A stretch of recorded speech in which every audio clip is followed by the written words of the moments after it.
morning. Good morning. Good to be here this morning, and I agree with Jody. This is one of the best accounts, the best stories in the Bible. It's probably one, if you ever attended Sunday school as a small child, you first heard it and remembered all these days past. It's about facing your giants. And we all have giants in our lives. From time to time, we are overwhelmed by problems or things that are almost impossible to deal with, situations that usually involve issues of life and death, things like health, financial problems, financial worries, and all that may be related to those concerns. It may be relational, how we get along with our parents or our children or our spouse. And they can be of a physical nature, a spiritual nature, emotional nature, or a mental nature. And at the outset, what I would like to have you remember as we talk about David and Goliath is how big our giants really are. How big our giants really are is a function of our relationship with God. How big our giants really are is a function of our relationship or not with God. I don't see anybody writing down. Anybody got your notebooks to write stuff down? Okay, good. Some of you are doing it. Let me make a few points. This is a sermon just filled with a lot of good points. Here's one.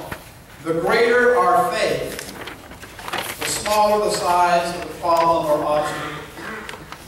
The greater our faith in God, the smaller our problem or obstacle. On the other hand, the smaller our faith, the greater our problem or obstacle. And the smaller our faith, the greater part that fear plays in the size of our problem or obstacle. The greater the fear, usually the bigger the problem. Why? Because in my experience, fear magnifies the problem.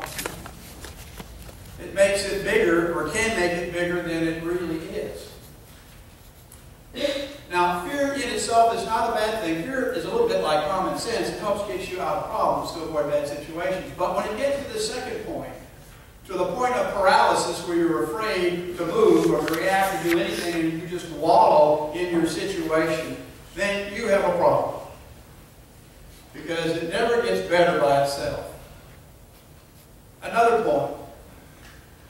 Fear comes when we live by sight. You with me? Fear comes when we live by sight and not by faith. Because fear is in the physical nature. We respond to situations based on what we see, what we can touch, what we feel, and not by faith, which is spiritual, because spiritual is of God. Faith is of God. Here's some other points to remember, things to take into account. Our human limitations make it difficult for us to face giants. Our human limitations make it difficult to face the giants in our lives.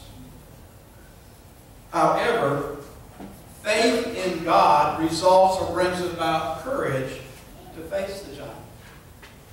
Faith in God results in or brings about courage so that we are able to face the giants.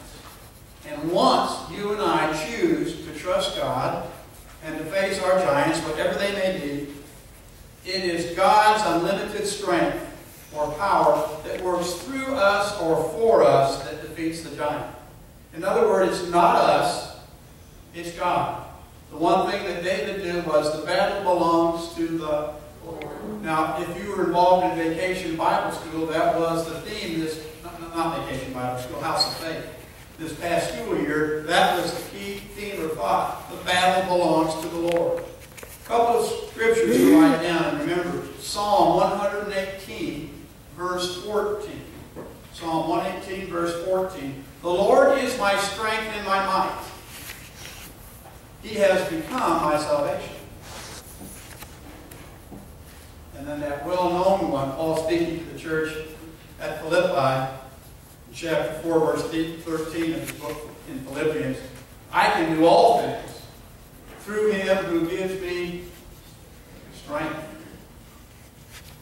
Now let's take a look at the biblical account that was read to us by Jody and see what, if anything, we can learn about how to overcome the giants in our lives by using God's strength. Now this is the classical story of the little guy whipping up on the big guy. David is a very young man. He's a shepherd. He's from Jesse's family, the youngest brother of a group of 7 brothers. He spends most of his time with the sheep out in the fields.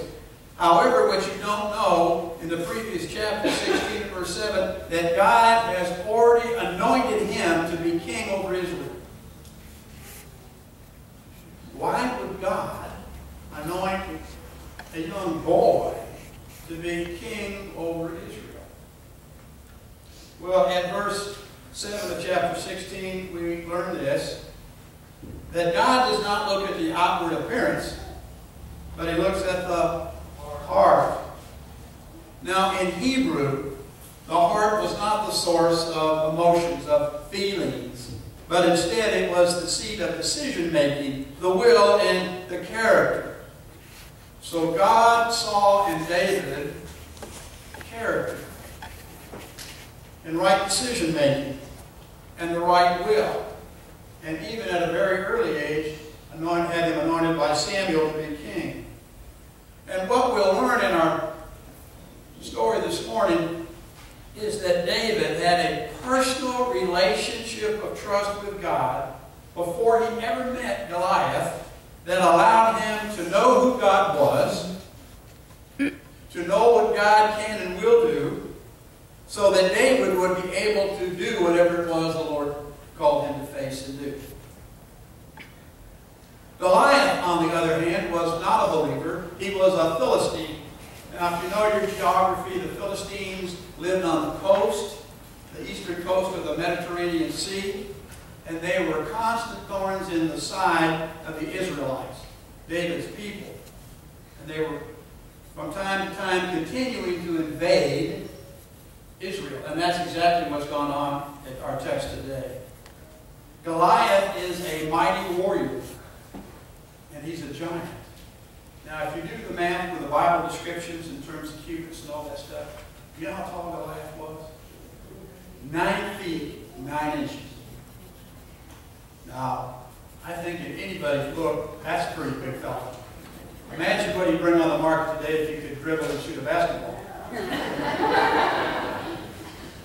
He'd be worth a whole lot. And he had a shield and armor that weighed 125 pounds. That's probably more than David weighed altogether. And the tip of his spear weighed 15 pounds. Can you imagine how far you could throw or not? A spear with a 15-pound tip wouldn't be very far. But Goliath could do it. Here's the geographic setting of our story. On one side of a mountain are the Philistines. Across the valley on the other side are the Israelites. Neither wants to go down the valley and up the other side to attack the enemy, because you can get whipped up that way. Instead, what happens is Goliath, for 40 days, now is there anything biblical about 40 days in the Bible? For 40 days, Goliath goes out and he issues a challenge to man,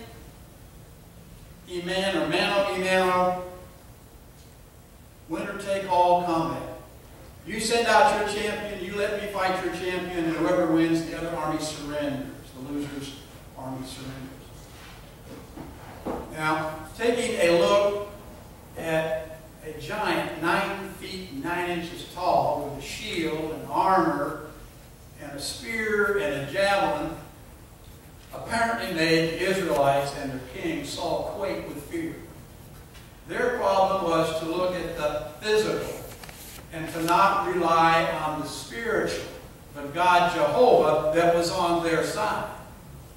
And as a result of that, they quake in their boots and nobody goes out